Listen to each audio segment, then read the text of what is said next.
Bon, alors, parle-nous de quelque chose qu'apparemment doit être bien. Ah oui. Ça s'appelle Évanoui. Alors, jamais entendu parler. Bon, je vais causer d'un succès américain, surprise de l'été, sorti début août, et qui occupe toujours les écrans 6 semaines après. Alors, je parle pas d'un blockbuster qui a trusté le box-office, genre Jurassic World, Superman, Les 4 Fantastiques ou Formule 1, non, mais d'un outsider que personne n'attendait, sans grosse vedette, et qui casse la baraque aux États-Unis et partout. En France aussi, avec près de 1 million de spectateurs à l'heure où je parle. Alors, il faut s'en réjouir, parce que les professionnels déplorent une fréquentation estivale morose et ça ne redémarre guère en septembre. Donc, le titre, Évanoui, weapons en anglais, soit armes au pluriel. Moi, j'étais curieux de voir ça. J'y suis allé il y a quelques jours seulement en redoutant une série B bas de gamme et me voilà agréablement surpris, voire emballé.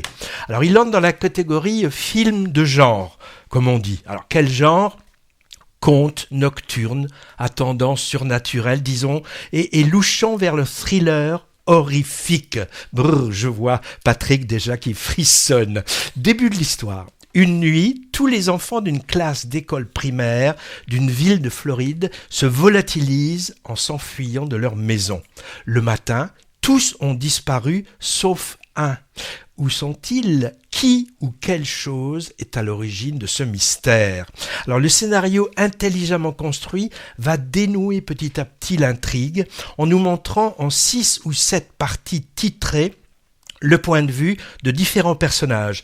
La gymnastite de la classe, son amant flic, un parent d'élève, le petit garçon survivant, un junkie de passage dans le coin, un enquêteur. Point de vue qui divergent parfois. C'est la fameuse tactique scénaristique dite Rashomon, où on revoit les mêmes scènes par différents protagonistes. Et à chaque chapitre, on aura un dévoilement des éléments faisant avancer la résolution de l'énigme. Alors des fausses pistes bien sûr, et des jumpscares, c'est-à-dire des scènes destinées à faire sursauter le spectateur sur son fauteuil, c'est la loi du genre. Et puis également des passages assez gore, je préviens. Alors il y a bien un côté de plus en plus grand guignol vers le final, un peu déceptif, et quelques incohérences scénaristiques qui enlèvent de la crédibilité à l'histoire, mais globalement, ça passe bien. Un film qui joue habilement avec nos peurs, celle de la disparition inexpliquée, d'enfants en plus. Pensez donc, ça angoisse un max.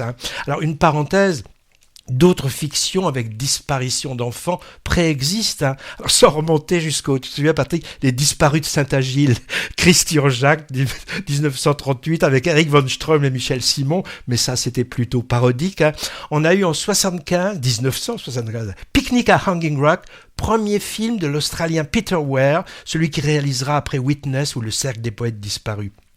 Et puis aussi Prisoners, polar anxiogène de Denis Villeneuve, le futur réalisateur de Dune. Ou également des séries, je pense à The Leftovers, où on apprend que 2% de la population mondiale disparaît mystérieusement. Ou pourquoi pas, dans un tout autre style, la récente et superbe série espagnole s'appelle La Messias, toujours visible sur arte.tv, où 6 jeunes filles sont recherchées.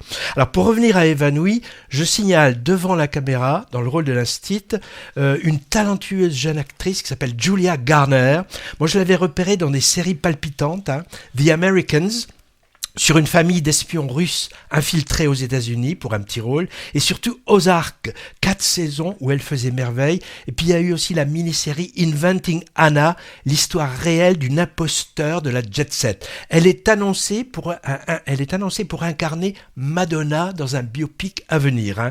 Alors le vétéran Josh Brolin est aussi du casting de Évanoui, réalisé par un certain Zach Cregger, inconnu de mes services. C'est son second long métrage et coup de petit maître, on va dire. Voilà, pour amateurs du genre, quand même, car flippant, mais tout dépend du degré de flippant que chacun supporte. On va écouter un titre tiré de la bande originale de Évanoui. Je ne vous dis pas qui c'est,